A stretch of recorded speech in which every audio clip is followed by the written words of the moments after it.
পড়াও না, তুমি আমার চাই না। ভাইয়া তোমার জন্য একটা জিনিস আছে। সিগারেট নিয়ে আসছিস আবার?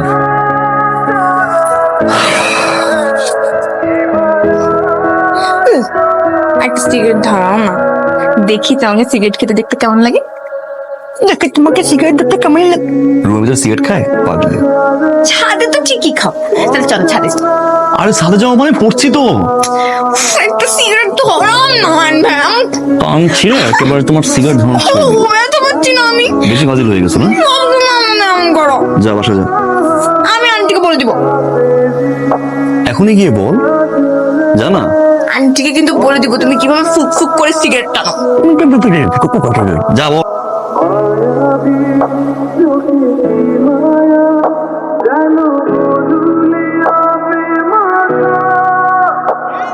তুই তো আয়ন ভাইকে সেই ছোট্টবেলা থেকে অনেক ভালোবাসিস, এটা তো তুই আয়ন ভাইকে বলে দিলেই পারিস। এখন কি ছোট্ট সারা রয়েছে, এবার ফাইনাল পরীক্ষাটা দিয়ে নি, তারপর বলবো, চিৎকার করে বলবো, আয়ান ভাই আমি তোমাকে ভালোবাসি, আমি তোমার বউ হতে চাই। কিন্তু তুই আয়ন ভাইয়ের মধ্যে এমন কি পাইলি যে তুই আয়ন ভাইকে এত ভালোবাসিস? জানি না, সেই ছোট্টবেলা থেকে দেখছি, একদম মনে গেঁথে আছে। জানিস আমি যখন ছোট ছিলাম, যখন পড়তে যেতাম আয়ন ভাইয়ের কাছে, আমি পড়া না পারলে আমাকে খুব মারতো, কখনো কখনো খুব হাসতাম আর ব্যথা পেলে কান্না করতাম। তুই এক কাজ কর, আন্টিকে বলে দে যে তুই আয়ন ভাইকে এত ভালোবাসিস। না রে, আমি আয়ন ভাইকে বল, যাকে এতদিন ধরে মনে লালন করছি, আমি সোজা তাকে গিয়ে বল। জানিস আয়ন ভাই না খুব সিগারেট খায়, ছাদে বই পড়ে আর সিগারেট টানে। ওনার সিগারেট টানার মধ্যে কিন্তু একটা স্টাইল আছে, মনে হয় আমাকে পরিয়ে দিচ্ছে। কিন্তু যাই বলিস, আয়ন ভাই কিন্তু তোর থেকে বয়সে অনেক বড়। তো বড় হলে বড়, এসবে আমার কোনো কিছু যায় আসে না। আয়ন ভাইকে না পেলে আমি মরেই যাব। হ্যাঁ, মরে যাবি? সত্যি মরে যাব। সর, মরা কি এত সহজ? আর তুই না সবসময় বলিস তোর কলেজের ছেলেরা তোর পিছে একদম পাগল হয়ে থাকে, সারাক্ষণ তোর পিছে ঘুরে, তো ওদের মধ্যে একজনের সাথে প্রেম করলেই তো পারিস। তুই কর না গিয়ে, তোর এত দরকার পড়লে। আমার বাবা কাউকে দরকার নেই, আমার আয়ন ভাইকে দরকার।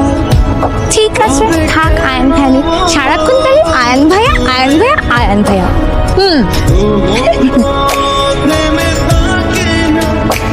আয়ন ভাই, আয়ন ভাই, বল। তুমি নাকি আমার পাশে বই পাঠিয়েছো, কেন পাঠিয়েছো? পড়ার জন্য পাঠিয়েছি। পাকনা পাকনা কথা না বলে মাঝে মাঝে একটু পড়াশোনা কর, সময় তো পরীক্ষা।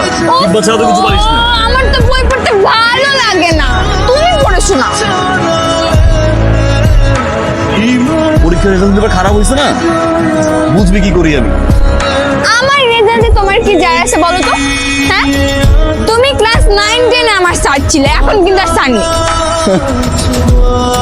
এখন কি গার্জিয়ান তো না, এবার খারাপ হলে রেজাল্ট সোজা গিয়ে বিয়ে দিয়ে দিব। সোজা গিয়ে বিয়ে দিয়ে দিব? তোমার তো বয়স কম হয়নি, তুমি কেন বিয়ে করছো না? যাবি এখান থেকে বেরো যা। না, যাবো না। যাবি না? যাবি না? তুই থাক, আমি গেলাম। কোথায় যাচ্ছ?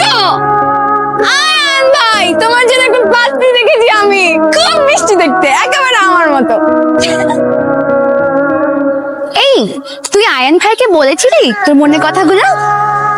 না, শোন, আকার ইঙ্গিতে বুঝাই দিবি, মাঝে মাঝে হাসবি, মাঝে মাঝে তুই লজ্জা পাবি, আর তাও যদি না পারিস তাহলে মেসেঞ্জারে আই লাভ ইউ বলে দিবি। চল।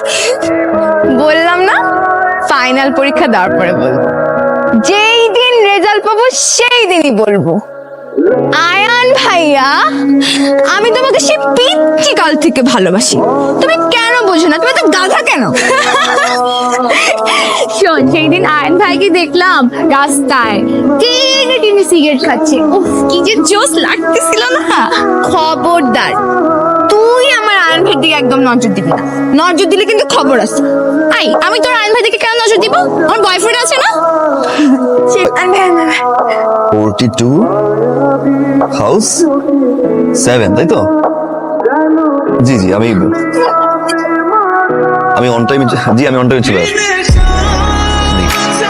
Thank you, thank you. এই তো একটা কাজ করবি, কোনো কথা বলছি না। ও তোমার জন্য একটা সারপ্রাইজ আছে। আমার সিগারেট না, চোখটা বন্ধ করো না। দিনে দে, নাহলে বাসায় যা। উফ, চোখ বন্ধ না করলে মজা আমি লাগবে চোখ না। বন্ধ করতে পারবো না। করো না ভাইয়া। করলাম, দে। বাম হাতটা দাও। হ্যাঁ দিলাম। Excuse. এবার চোখ করো। কি রে, ঘড়ি নিয়ে আস। এই, এত কথা বলি, জমেছে। জমানো টাকা দিয়ে ঘড়ি কিনছিস? হ্যাঁ, একটা থাপ্পড় দিব। তুমি সবসময় আমার সাথে এমন করো। বলতে টাকা লাগছে। আমি টাকা দিচ্ছি। আরে খুব টাকা হয়েছে না তোমার? টাকা দিচ্ছি। কেমন হচ্ছে সেটা বলো। তুমি একটা পাগলি। আমি ব্যায়াম করবো। ভালো হয়েছে রে, হ্যাঁ ভালো হবে না। তুই আগের মতোই আছিস না, দাঁড়া না, আমি লাগাচ্ছি তো।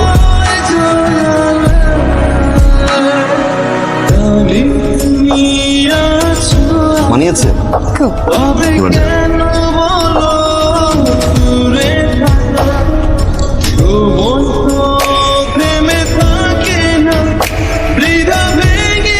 অনেকগুলো জাত আছে, এরা হচ্ছে বড় জাত। এটা বাবা লাগিয়েছিল প্রায় 12-13। আরে সারা, আয়, আয়, আয়, আয়, পরিচয় হ, পরিচয় হ, আয় পরিচয় হ। তোমাকে বলেছিলাম না, তোমাকে বলেছিলাম না যে আমাদের পাশের ফ্ল্যাটে ভারী দুষ্ট একটা মেয়ে থাকে। এই হচ্ছে সারা, সাংঘাতিক দুষ্ট। ছোটবেলা আমি ওকে পড়াতাম, দুষ্টমি করতে প্রচুর, মায়েরও দিয়েছিলাম 2-3 বার না। পরিচয় হ, তনিমা। হাই। কি ভাবি হিসেবে কেমন লাগছে? হ্যাঁ পছন্দ হয়েছে? কেমন লেগেছে? আমি বোধহয় তোমাদের ডিস্টার্ব করে ফেললাম। তোমরা কথা বলো, আমি আসি। আরে কিসের নার্ভাস হয়ে গেলি তাই না?